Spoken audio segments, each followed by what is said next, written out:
build protection that has decreased since your last shot and provide better protection against newer variants. Boosters are an important part of protecting yourself from getting seriously ill from COVID-19. To learn more and schedule your appointment, visit ramseycounty.us/COVID vaccine.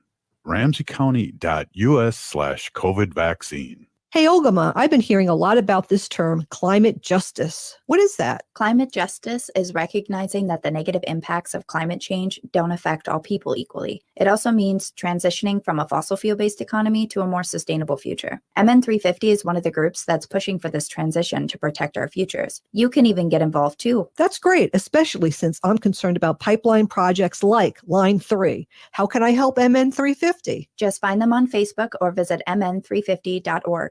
I'm little teapot, short and stout. Here is my handle and here is my spout. No, Dad, like this. When I get all steamed up, then I shout, tip me over and pour me out. This is WWE superstar Roman Reigns. It only takes a moment to make a moment. Take time to be a dad today. Visit fatherhood.gov, brought to you by the U.S. Department of Health and Human Services and the Ad Council. Hey, Cudahy to all my friends and relatives in four directions. This is Robert Pilot of Native Roots Radio presents I'm Awake. I'm here to ask you for your support. Finding honest Native-centered news is not easy, but with your support, we're able to provide accurate information about Standing Rock, Line 3, treaty violations, and COVID-19 in our Native communities. Please visit Native Roots Radio Network on Patreon and donate if you can. That's Native Roots Radio Network on Patreon. Pinigigi, and thank you for your support. Minnesota has the only original wolf population in the continental United States. And 80% of Minnesotans believe the wolf should be protected. Howling for Wolves is asking Minnesotans to respect our true wildlife manager, the wolf. Their survival is critical to our ecosystems, our communities, and even our economy. As highly intelligent animals with strong social bonds, Minnesota wolves deserve to be protected and admired. Learn more at howlingforwolves.org. Let's live and let howl. With a look at your AM 950 weather, I'm Patrick Lilia. Partly cloudy tonight with a low of 10, then sunshine on Tuesday with a high around freezing. For more than 40 years, the Great Wall Restaurant has been serving up Szechuan and Mandarin favorites. The Great Wall is located just north of 50th in France on the Minneapolis-Edina City line. Check them out at greatwallrestaurant.us. Portions of Native Roots Radio may be pre-recorded. It's a good day to be indigenous. Get up, stand up. They are going to become more brutal. Cody Cup, Henry Cutter gave in. Because all the hippies were trying to be Indians anyway. They're going to become more repressive because it's a matter of dollars and their illusionary concepts of power. Hey, Victor. We must live in balance with the earth. And also with recent happenings at Wounded Knee. I am awake. Welcome to Native Roots Radio presents I'm Awake, and I'm your host, Wakanja Hade. Hey, Buju relatives. This is Ogama Ganuakwe from Native Roots Radio presents I'm Awake. I'm here for the first segment. You'll have just me. We'll see and talk to Robert Pilot and Wendy Pilot in the next couple of segments as they do a wonderful interview. But today we're just going to kick it off first thing with the news. So welcome, relatives, and thank you for tuning in to Native Roots Radio presents I'm Awake. I'm Ogama Ganuakwe, and my name means Strong Golden Eagle Woman, and I'm a citizen of the Red Lake Nation in northern Minnesota, and that is the topic of my first, albeit vague, but a story nonetheless, Red Lake Action, which is a group of those who are working on the Lake Back issue of 1889, or the Treaty of 1889, rather, made an announcement about 3 days ago stating that the Red Lake Nation Chairman Daryl Secchi and said in the State of the Band of 2023 that the tribe is going to take action to get the rest of our lake back, which is going to be a developing story. So for those of you who don't know, the Red Lake Nation in northern Minnesota is on Red Lake or near Red Lake. And the Red Lake is actually split into an upper and a lower lake. And if you're watching me online, I'm gesturing to my sweatshirt. So there's upper and lower Red Lake. And only half of the lake is technically within the bounds of the Red Lake Nation. And in the original 1889 treaty, the entire lake was promised to the Red Lake Nation. And there's been years and years of talk about taking action to get the rest of the lake back. And it's exciting to hear that there is going to be action on that from the tribal chairman. Lake Back, which is a spinoff of Land Back up in Red Lake, started back in 2011.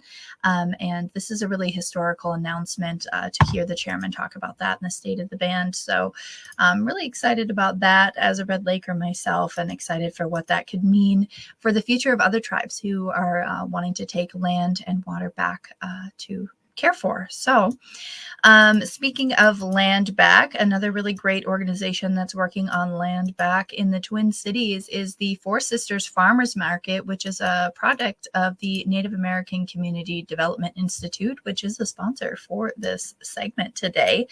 And they're wondering if anybody would like to reserve a garden bed with the Four Sisters Urban Farm Space.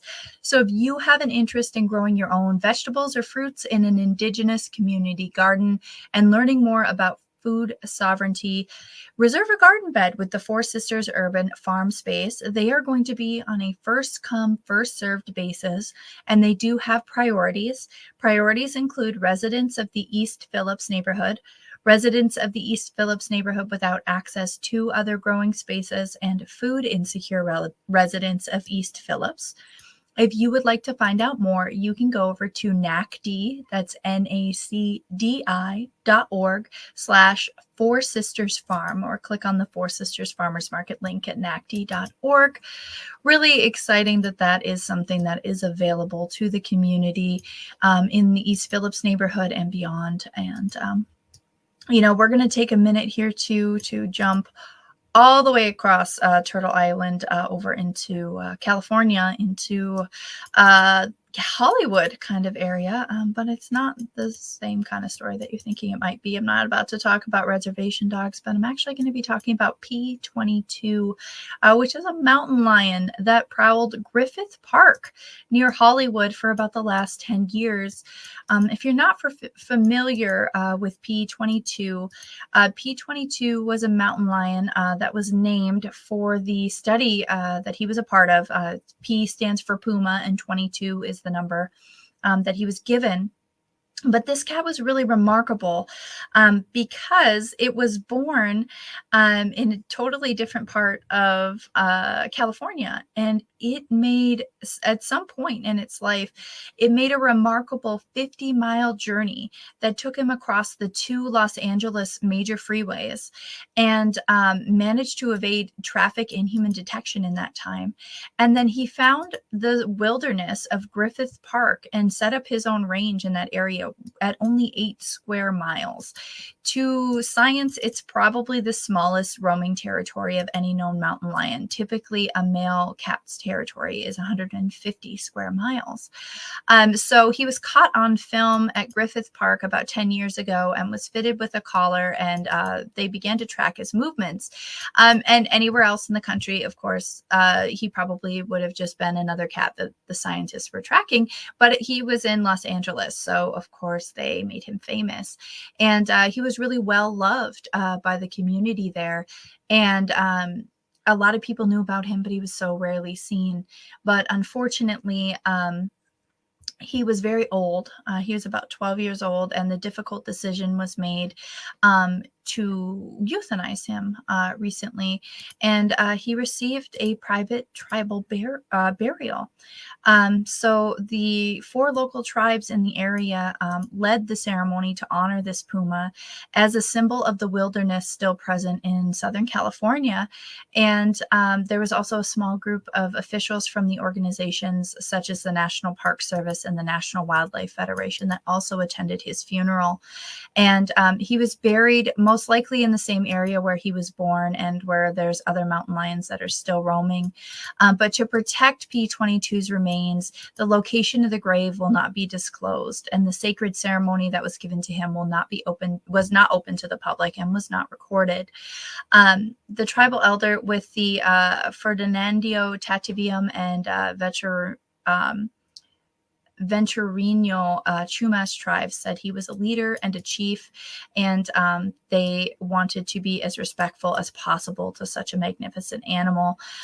Those who were in presence of that said that a red-tailed hawk wheeled overhead and called out several times.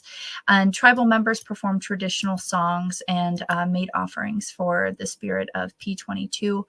And, it's a really stark contrast, to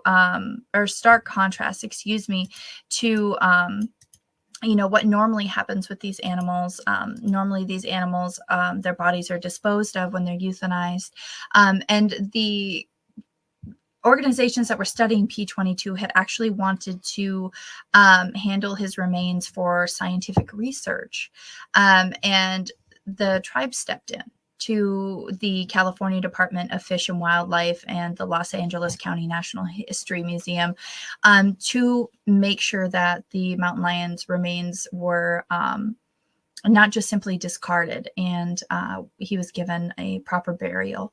And I think that that's something that's really important that we, take a little time to talk about, when we talk about respecting all of our relatives. That is some of the things that we talk about. And one last thing I want to touch on the environmental world is that the Biden administration said today that they're approving the Willow Oil project in Alaska's North Slope, which is a really controversial climate choice from the Biden administration, and has drawn a lot of negative press from environmentalists, myself included.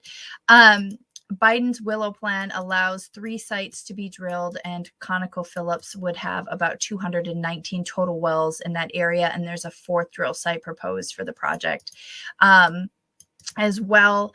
And ConocoPhillips said it's going to relinquish rights to about 68,000 acres of existing leases in the National Petroleum Reserve in Alaska.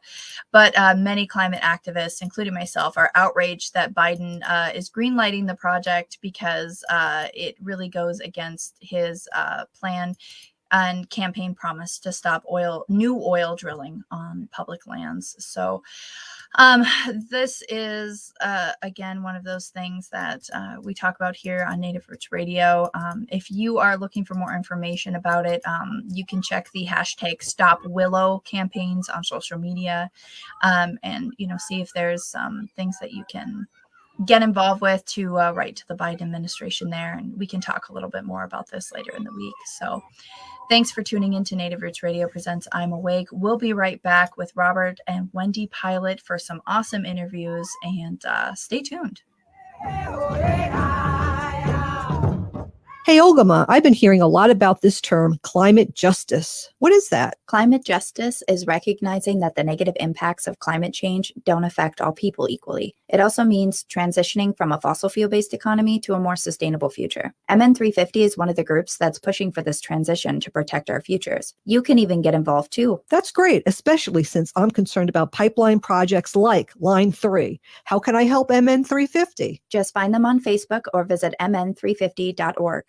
If the statistics say that 1 in 3 Native women and 1 in 6 Native men have experienced sexual assault in their lifetime, it means our whole community is affected by sexual violence. 1 is too many. Don't stand by, stand up. Don't engage in acts of sexual violence, and shut down the dirty jokes, the gossip, the victim blaming and shaming. As a community, we can change the way we respond. Contact the Minnesota Indian Women's Sexual Assault Coalition to attend a workshop to learn more. Sponsored by the Minnesota Indian Women's Sexual Assault Coalition. J&S Bean Factory is a Native-owned, community-supported, cozy, artsy coffee shop which offers roasted on-site beans, live music, and baked goods. Relax in the beautiful outside patio.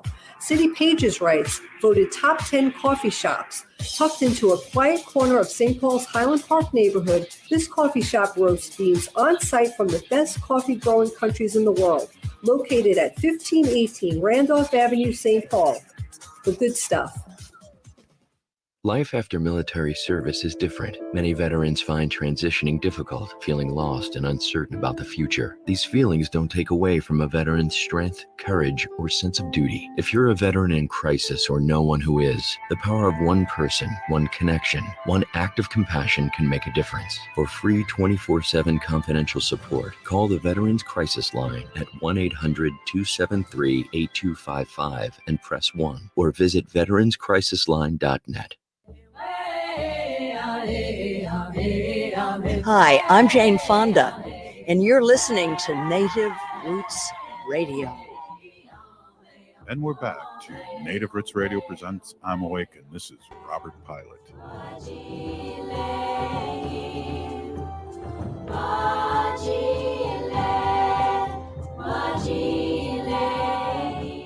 Hey, welcome back to Native Roots Radio presents I'm Awake, and I'm your host, Robert Pilot. This portion of the show is supported by the Native American Community Clinic on Franklin Avenue in Minneapolis, honoring health and tradition. Hey, thanks, Wendy. Hey, we have an important election happening in our neighboring state here. We're all over civic media, so it's our relatives in Wisconsin. That's important election coming up, and April 4th is when the election is, but there's early voting in March 21st, and we know, you and I know how much we like that, and we have a very important person here that's running for a Supreme Court judge, and her name is Judge Janet Protasevich, and we are so happy to have you, Janet, and thank you.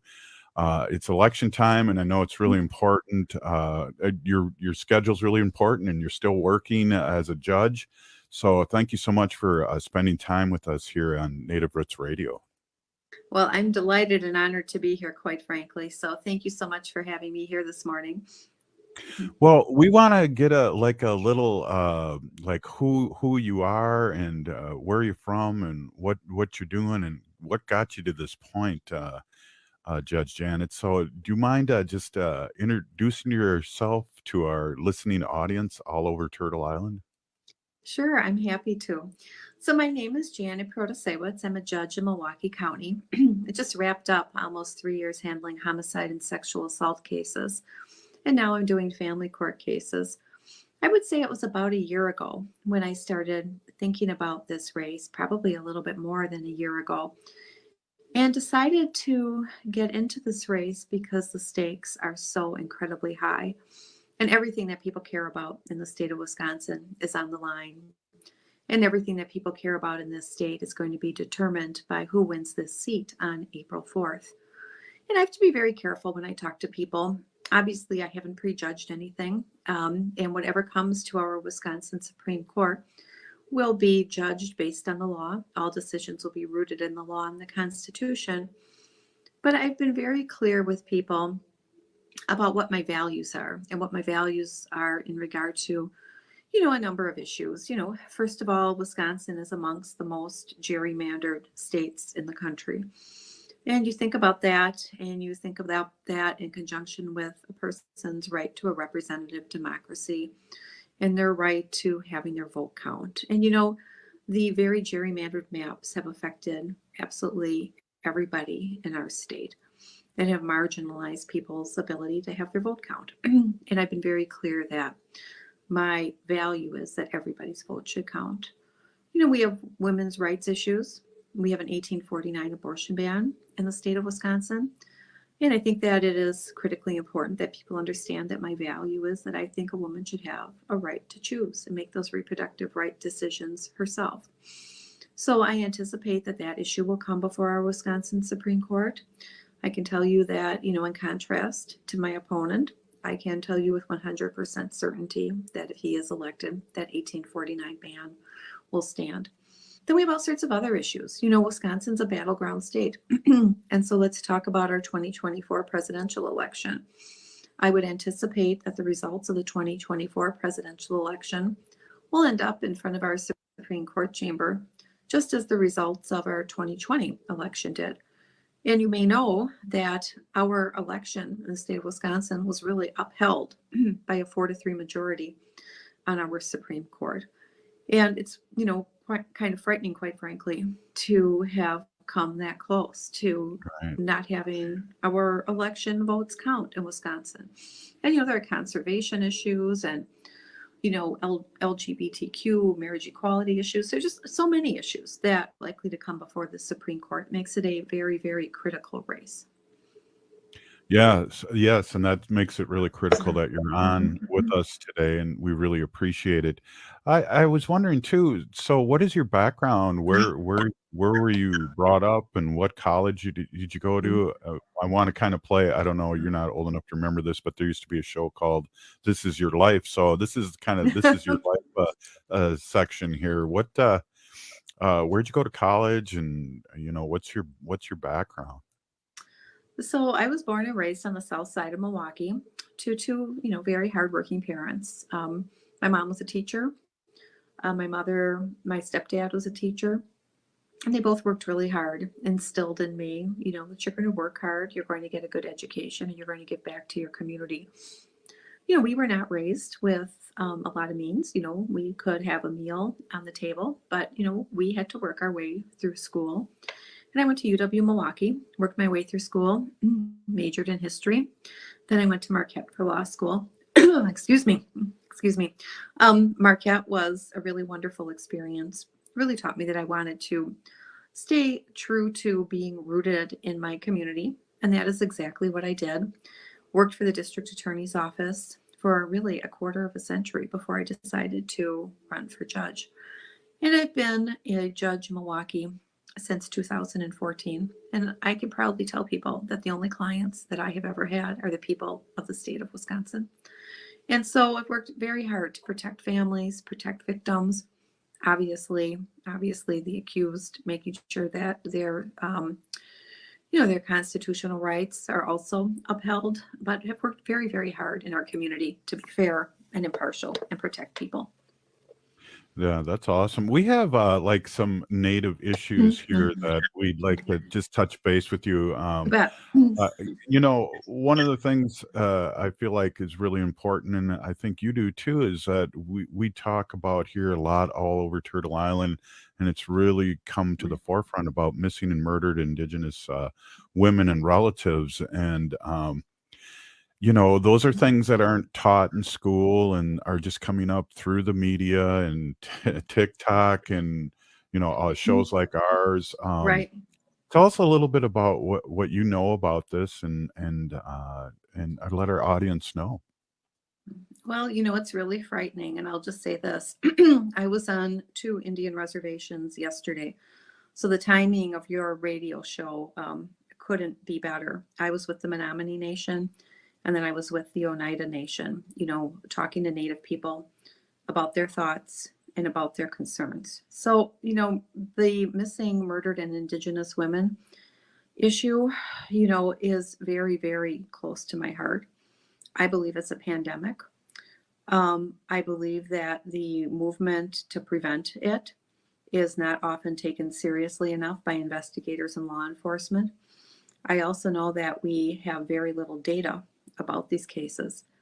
And, it's interesting because people I talk to are obviously extraordinarily concerned about the missing, murdered Indigenous women issue. I can tell you that I am certainly, obviously, very concerned about it, and I'm glad you brought it up.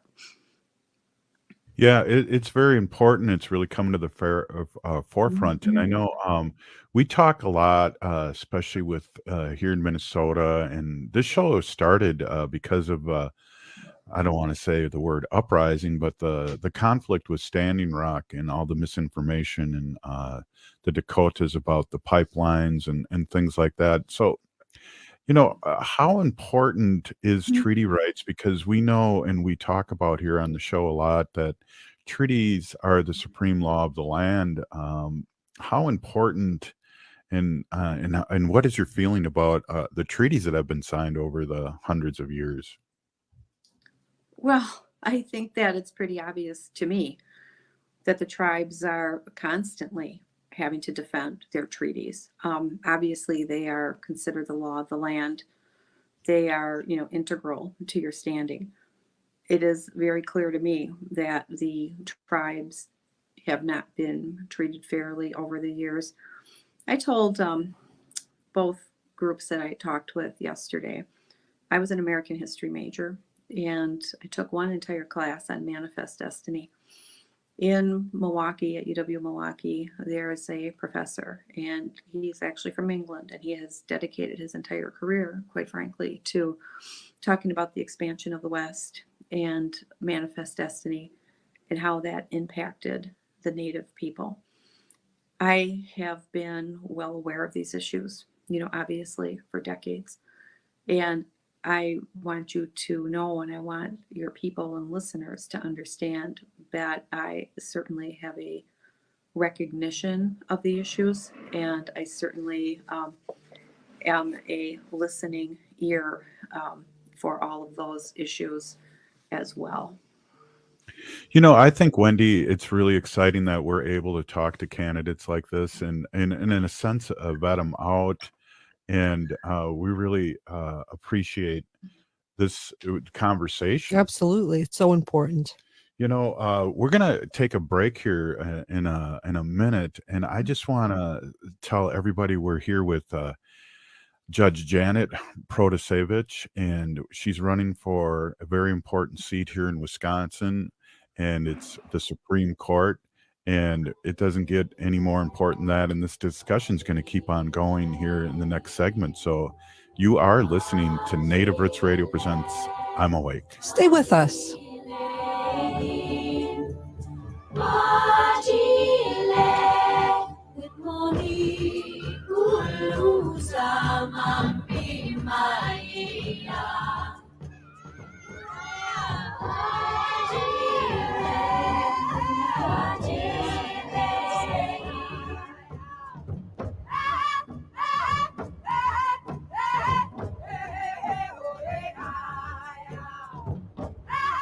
Boost your immunity and help protect your community. COVID-19 is still here, but it's not too late to get your booster. Staying up to date with vaccines can help build protection that has decreased since your last shot and provide better protection against newer variants.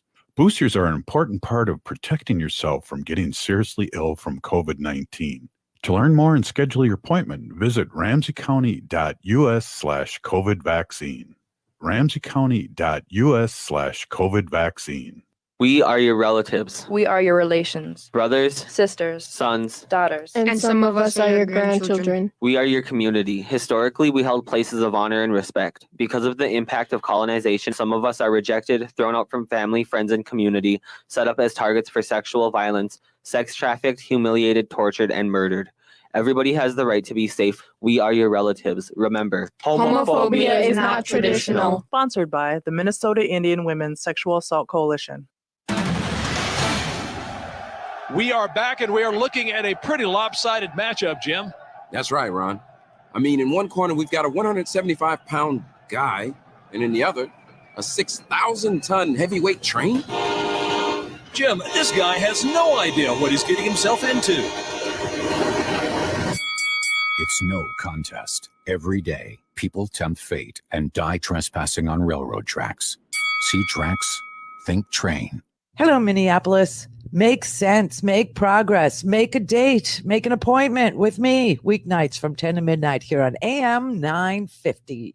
Nightingale is your cozy, comfortable neighborhood restaurant in the Whittier neighborhood at 26th and Lindale. Nightingale has patio, dining room, and bar seating available. Plus, they still have takeout and delivery. Their menu has lots of delicious options like the famous Nightingale burger and fries, ginger tamari chicken wings, smoked chicken liver pate, and more. They're open from 5 p.m. to 1 a.m. daily with their full menu until midnight. So make the friendly neighborhood Nightingale your go-to restaurant in South Minneapolis. Place an order, make a reservation, and more at nightingalempls.com. Turn to Auto Technical with your vehicle donation.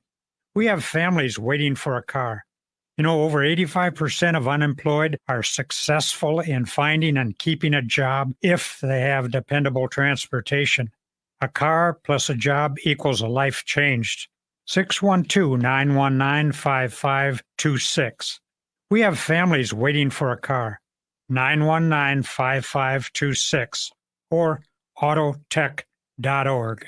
Do you have a car you no longer need but don't want to jump through all the hoops to sell yourself? Rudy Luther Toyota can help with their We Buy program. It's really simple. Go to rudyluthertoyota.com, click on the We Buy link, type in some basic information, and Rudy Luther will get you an instant and accurate offer. Then set an appointment, and after a quick verification of the vehicle, Rudy Luther will set you up with your payment with a check on the spot in most cases. We Buy, it's that simple. For more details or to sell your vehicle, head to rudyluthertoyota.com. That's rudyluthertoyota.com. Think your company's safe? Your staff is working from home, right? As I speak, cyber criminals are mounting attacks across the country. Remember, when we're weakest, cyber criminals attack. Hi, Mark Sommerfeld from Rymark. The Rymark team is guiding our clients through these difficult times. In fact, demand has been so high, we created an easy-to-follow guide. It's yours free. Download our 5 steps to securely work from home now at rymarkit.com or call 651-328-8900 for a no-cost how-to discussion. With a look at your AM 950 weather, I'm Patrick Lilia. Partly cloudy tonight with a low of 10, then sunshine on Tuesday with a high around freezing. The Electric Fetus is having a pre-inventory store-wide sale now through Sunday. Take 20% off almost everything in the store. The Electric Fetus is located at 2000 South 4th Avenue in Minneapolis. More information at electricfetus.com.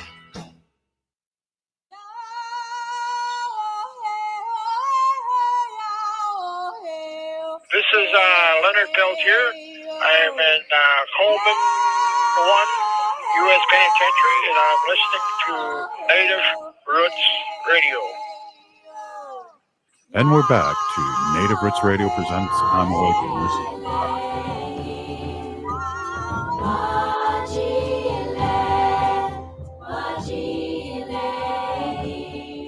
Hey, welcome back to Native Roots Radio presents I'm Awake, and I'm your host, Robert Pilot. This portion of the show is supported by MN350, a grassroots organization fighting for climate justice. Hey, Wendy, this is a really important show. Not that they all aren't, but this is super important, and we're working on how well we did in school and how we can figure out how the Supreme Court fits into our daily life. Government is very, very complicated. Right, exactly. Hey, we're here with candidate Judge Janet Protasevich, and she is running for the Supreme Court Justice in Wisconsin. And welcome back. And let's just talk about a little bit about how important this election is, Janet. And again, thanks for staying with us.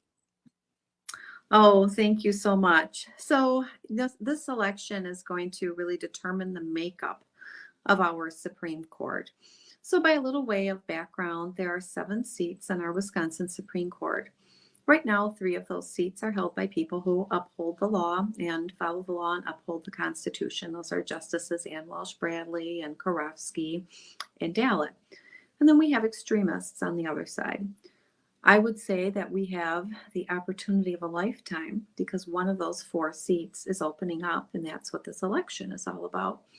It's giving us an incredible, incredible opportunity to shift the balance on the court to 4 justices who are going to do just that, bring change to our Supreme Court, bring common sense to our Supreme Court, get away from the extreme partisanship, and, people are going to be able to feel like they go into court with an independent Supreme Court and there's not a thumb on the scale against them.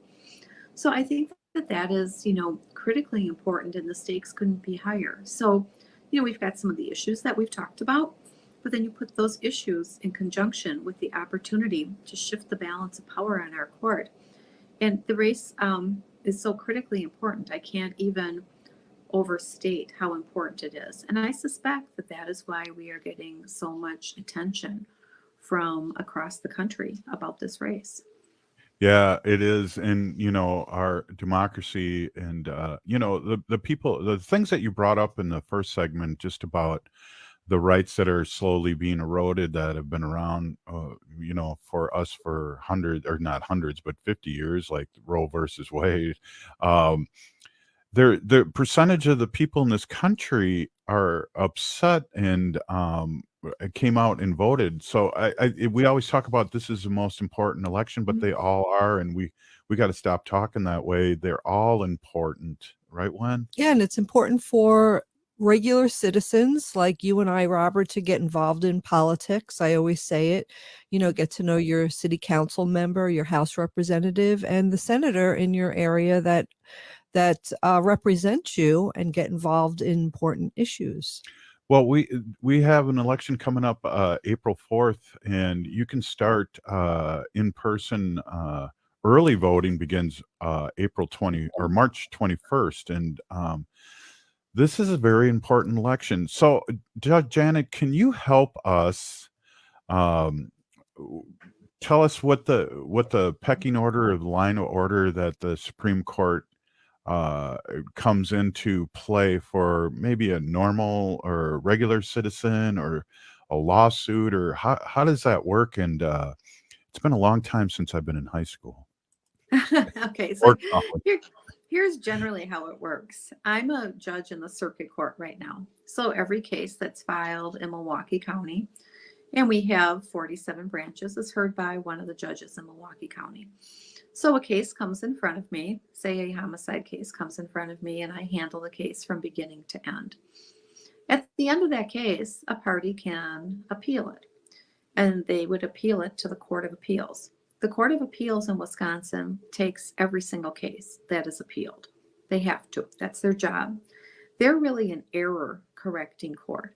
And what they do is they say, oh, she got it right, or she got it wrong, or she got part of it right.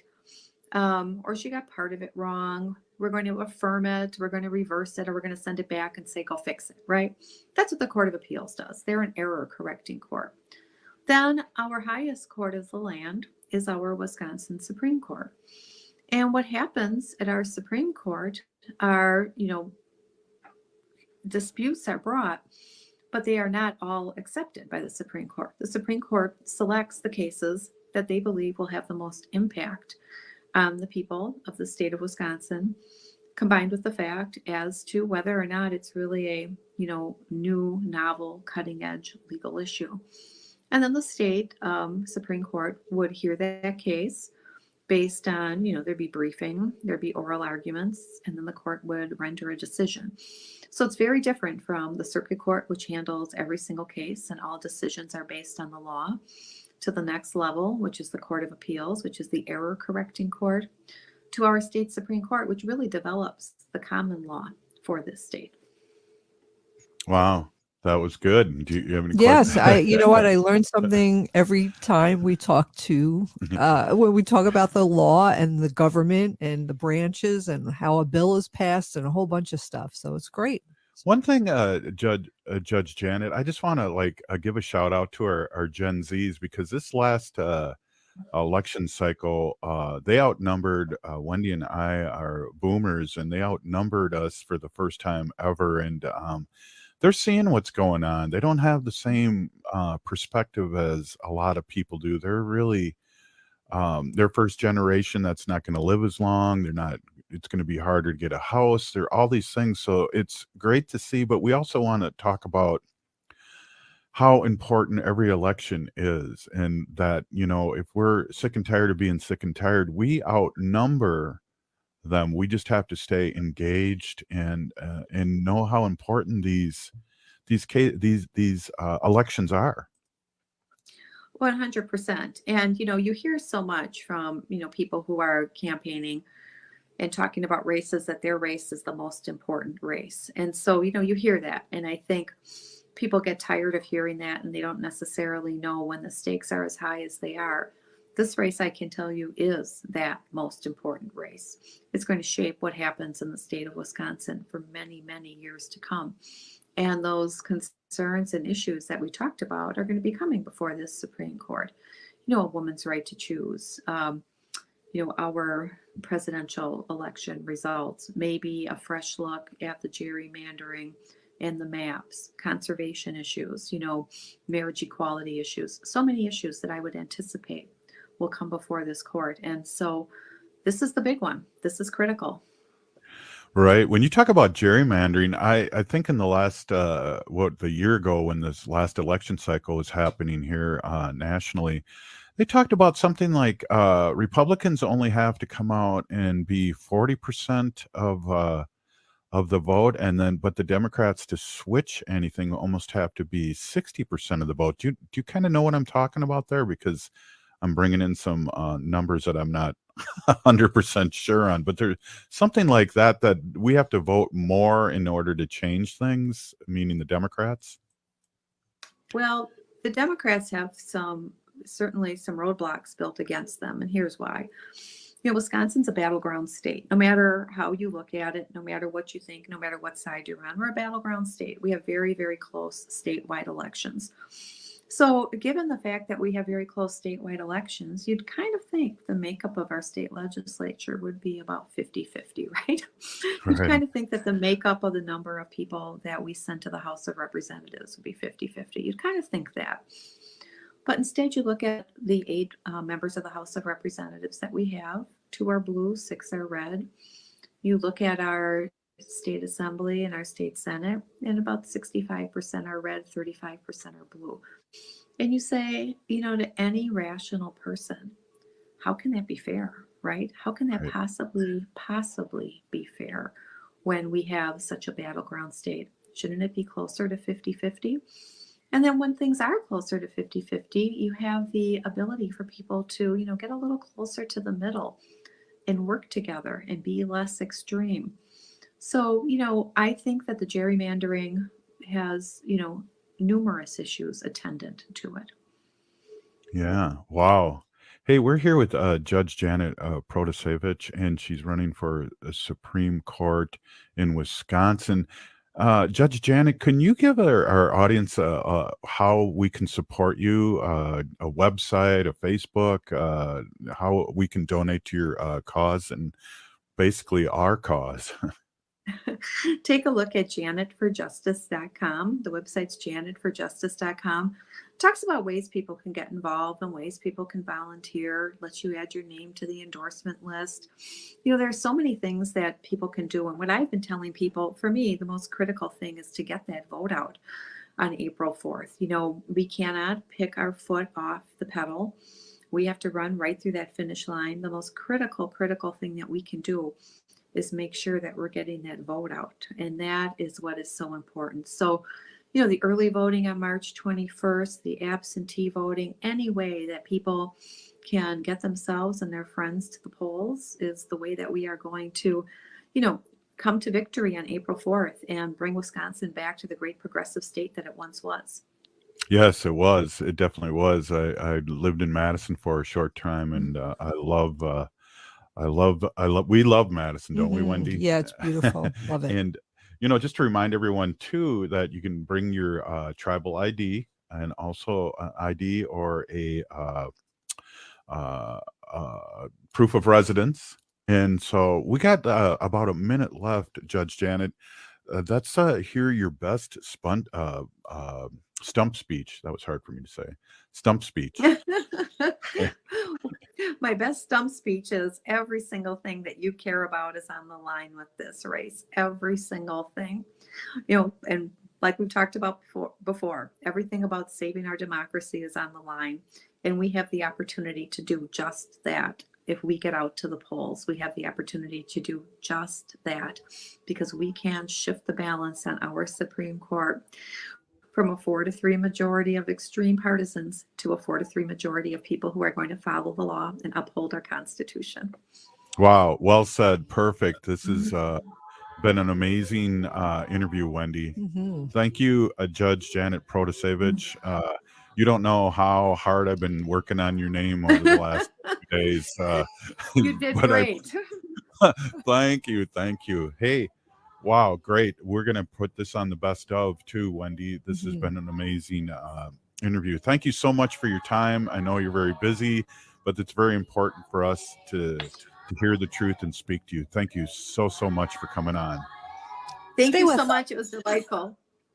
We'll be right back. Boost your immunity and and help protect your community. COVID-19 is still here, but it's not too late to get your booster. Staying up to date with vaccines can help build protection that has decreased since your last shot and provide better protection against newer variants. Boosters are an important part of protecting yourself from getting seriously ill from COVID-19. To learn more and schedule your appointment, visit ramseycounty.us/COVID vaccine.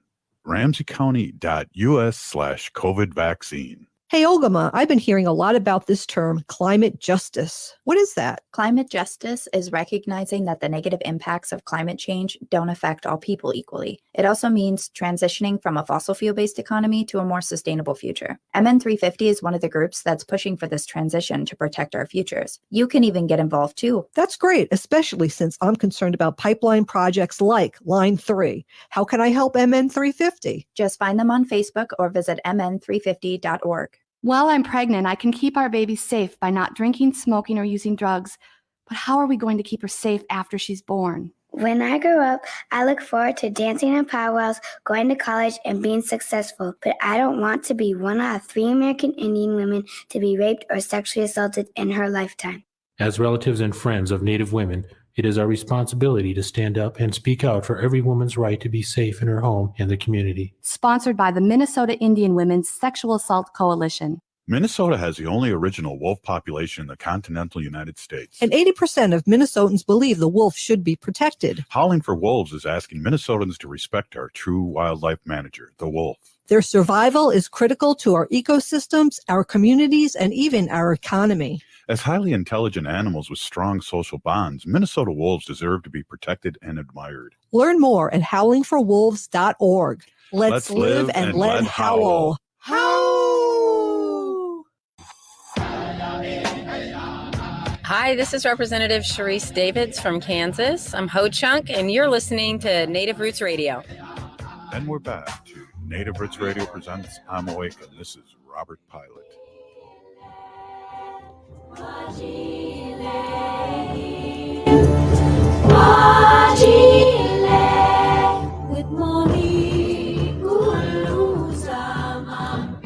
Hey, welcome back to Native Roots Radio presents I'm Awake, and I'm your host, Robert Pilot. This portion of the show is supported by Howling for Wolves, protecting wolves for future generations. Oh! Well, that was a lively howl. Yeah, Wendy, I good. know. Hey, I want to introduce my awesome and beautiful wife, Wendy. Wendy has been an animal advocate for many years, and we discuss here in the last almost 7 years on Native Roots Radio our sacred animals segment, which are our relatives in a native way. So always appreciate it, always learning. Thank you, Wendy, and welcome. Yes. Hi, everybody. My name is Hanaji Hihani, and that means cares for them. I was given that name by my Dega Curtis.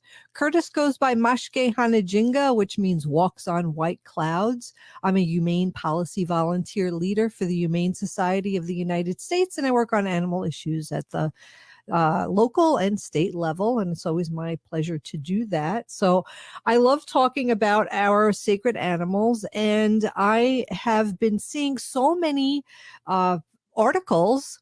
I'm reading articles, and I have Facebook pop-ups here on this wildlife cams, Robert. You know, the cams that are set up all over the wild, and we get to see these beautiful wild animals in their natural habitat, right? You doing their normal everyday house cleaning, feeding, everything. And I love these cams because they don't really disturb the way these animals are living. Yeah. So I've been watching one of the cams. It's the Big Bear Lake cam, Friends of the Big Bear, and the Big Bear Lake is in San Bernardino. Ooh.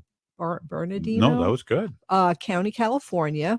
And what this cam is watching is 2 eagles. So these 2 eagles named Jackie and Shadow.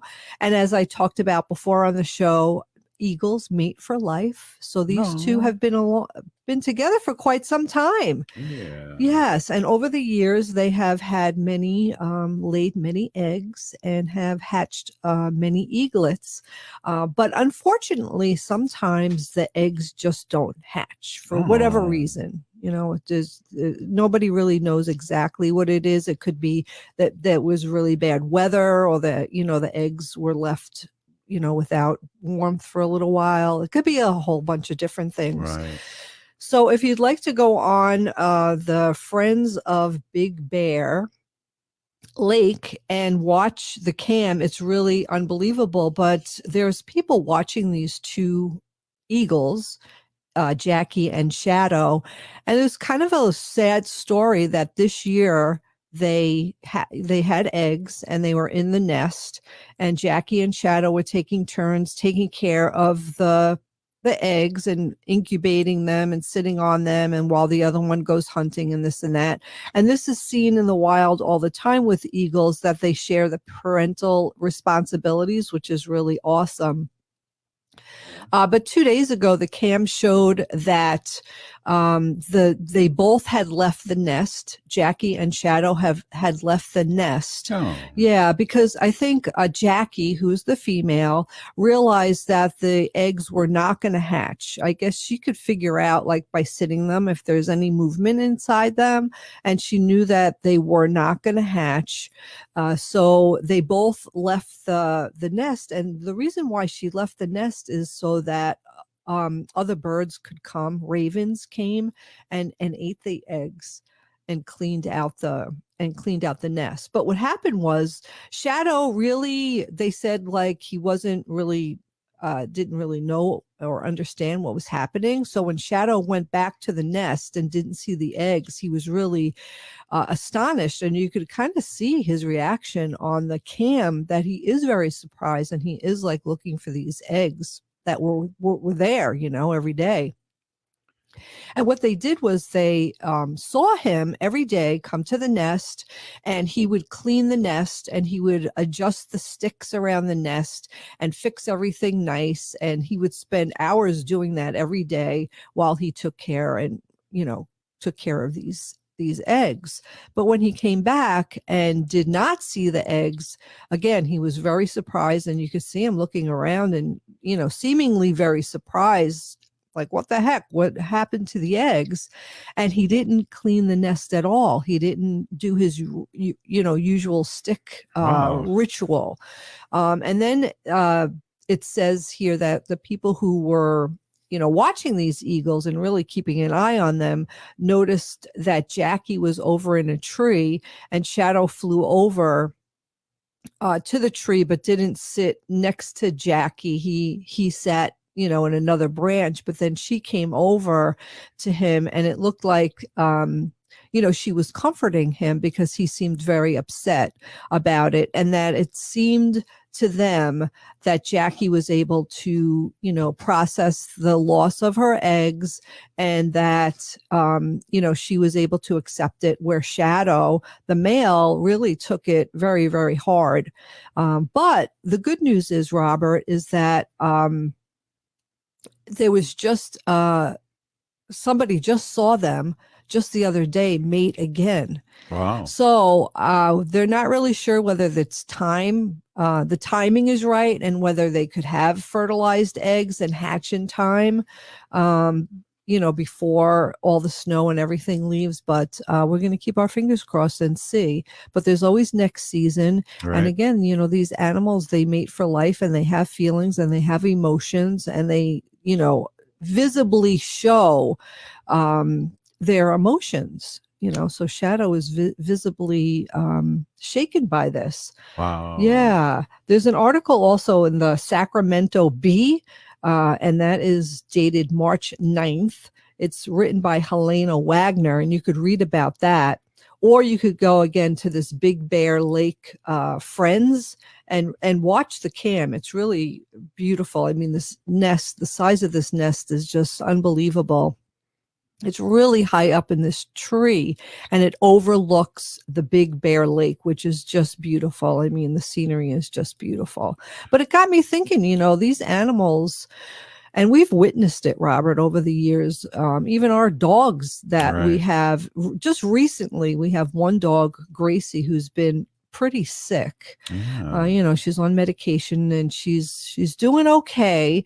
But we could notice that Wanda, our other dog, is upset about it. And I even called the vet about it, because Wanda has been shaking or like quivering every now and then. You would just see her quivering.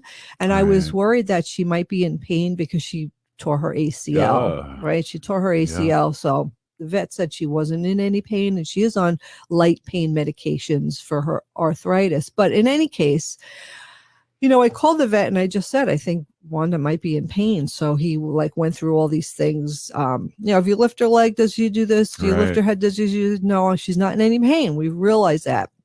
And then he said, is there anything stressful going on in the house? And I said, well, you know what? I'm glad you asked me that, because I think that she's upset about Gracie. And he said to me, you know what? That happens all the time where pets have a housemate that they really care about, and they can sense when something is wrong. And he said she might just be upset about Gracie. Yeah. I mean, isn't that something? Like these little beings, like you call them little beings? Well, I know, like, Gracie used to sit with our cats that were sick and comfort them, and she sensed that too. So that's crazy. That's right. That it's reversed, and when we got those 3, 2 of them we had to get together because we got these. They're a bonded pair, right? Yeah, they're and it bonded. was so we did not know that until we witnessed it, that how much they both loved hanging out with each other, and Wanda would teach Gracie what's going on. But hey, Wendy, thank you so much again for our sacred animals, our relatives, our family. Really appreciate talking about it. You've been listening to Native Roots Radio presents I'm Awake. We're still here. We are the 7th generation. Free Leonard Peltier. Now. It's an absolute must for any true foodie. Vinaigrette at 50th and Xerxes in South Minneapolis offers premium oils and vinegars for the most discriminating of tastes. This is Sarah Piepenberg, owner of Vinaigrette. We bottle on site